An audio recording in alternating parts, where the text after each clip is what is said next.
No NBA fan would like to see the league suffer another lockout. But fans of the European basketball might feel a little bit different. While the 2011 lockout brought quite a few NBA players across the ocean, the potential future NBA lockout could bring next-level talent to Europe. Luka drives, Achua up on Luka. Luka has got him in the blender, and the rainbow! Apparently, if this video gets 2,000 likes, the basketball gods will make it happen. Just kidding, but still, like the video. In the summer of 2011, the NBA stopped in its tracks. What we told the union at the conclusion of today's session, we were going to recommend that we lock out. The owners and the Players Association failed to reach an agreement called CBA, which essentially is the financial terms and conditions between the league and its players. That meant that the 2011-12 season would likely not start in October as scheduled. Now the NBA athletes were faced with a dilemma: sit out until an agreement was reached, which theoretically could have taken the whole season. Well, you really think the owners are ready to sacrifice the season for money? There's no question about it. Or go overseas and play there. And a lot of them did. While some chose to explore the Asian basketball market, the majority of players landed in Europe. Surprisingly though, the first big NBA name who got signed in Europe was an Olympic champion with the US national team, Deron Williams. And it wasn't the boxing legend Deron Williams that we have witnessed recently. And Gore instinctively changing levels, eats a right uppercut and a right hand, and Williams almost pushing Gore out of that ring. We are talking about Prime the Will of 2011. Deron, 5 seconds on the shot. 4, 3, floater, got it! Hello. The Turkish club Beşiktaş handed him a ludicrous, for European standards, 1-year, $5 million contract. First off, how do you pronounce the name of your new team?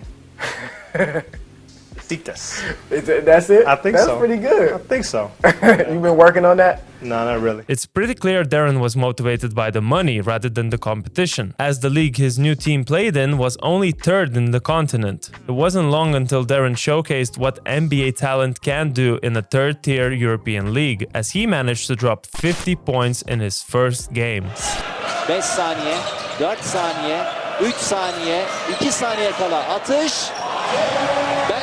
Even though his stay in Istanbul lasted just a few months, I guess the team and their fans really fell in love with the guy, as after just 15 games for the club, his jersey was retired.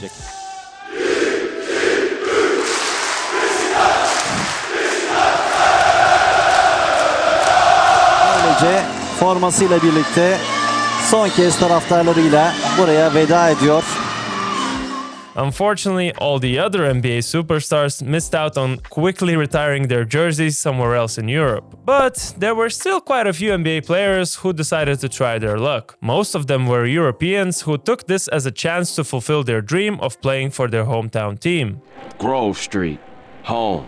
Tony Parker, Mehmet Okur, Andrei Kirilenko, Nikola Pekovic, Danilo Gallinari, Goran Dragic, Ersan Ilyasova, Nikola Batum, Boris Diaw, Serge Ibaka, and I could go on and on. At the same time, teams capitalized on the expanded player market and invited some American NBA role players like Tyreke Evans, Danny Green, Ty Lawson, or Jordan Farmar.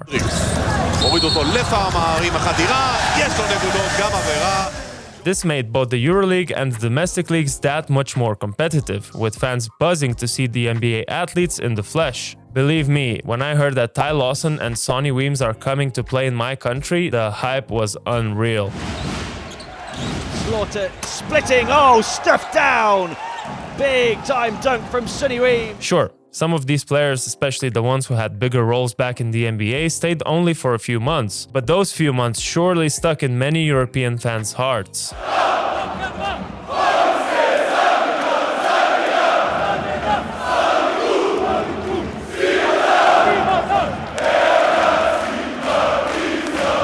At the time, the NBA was dominated by American players and only a few Europeans were leading their teams. But the league's landscape has changed dramatically since then. Arguably, 3 of the best NBA players right now are European. We saw that last year, we saw it again this year. Giannis! Bring in the goods! And the amount of European players in the league has been increasing steadily ever since. Throws slows it down. Honestly, the 2022 Eurobasket was an example of how incredible it is to see these NBA superstars competing in front of the European fans. But the national team supporters are absolutely nothing compared to the insanely passionate club fan bases.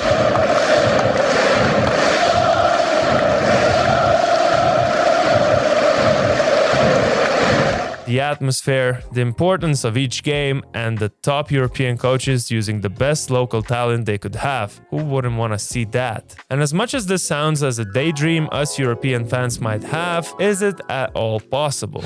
Anything's possible!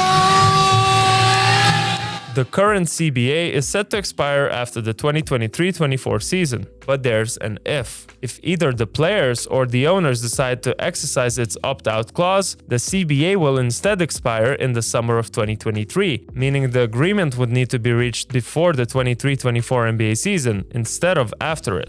There's no time! Recently, Adam Silver raised some concerns about the possibility of another NBA lockout. Look, this needs to be a two-way street. Teams provide enormous security and guarantees to the players, and the expectation is, in return, that they'll meet their end of the bargain. While as of now there's still nothing concrete, there are definitely indications of a possible conflict between the two sides. The team owners are tired of players having too much power in the league. We can remember the 2021-22 season when Kyrie Irving refused to get vaccinated and missed more than 50 games. What I'm trying to better articulate is that I'm not bringing science into the basketball game, and I've made my decision already and I'm standing on it. Or the 2022 offseason reports of Kevin Durant demanding to be traded despite having 4 more years in his contract. For Kevin Durant to feel that he can say, hey, go tell the man that actually owns the team, I'm willing to stay, but they've got to go. And he said, I'm giving you too much control anyway. And those are just a few examples of many. So surely the NBA team owners will have some unprecedented amendments to the CBA in mind. On the side of the players, we can expect some serious financial demands too. The current NBA TV deal is expiring after the 2024-25 season, and the Players Association might try to negotiate for a larger slice of the pie than before. All these potential problems aside, is it really likely it will happen? At the moment, it's more likely it won't. So there's a little bit of uncertainty there, but as Woj is saying, there's a real sense of let's get this done, even though there are issues to address, that I don't foresee trouble, knock on wood. A lockout would greatly hurt both parties financially, making the teams and players lose out on millions of dollars. And that isn't a risk anyone wants to take in this business. So my guess is that we'll have to live with NBA superstars competing in Europe only during FIBA competitions. But maybe you think otherwise. Let me know in the comments below, since I would love to be wrong about this. Make sure to like and subscribe for more videos like this.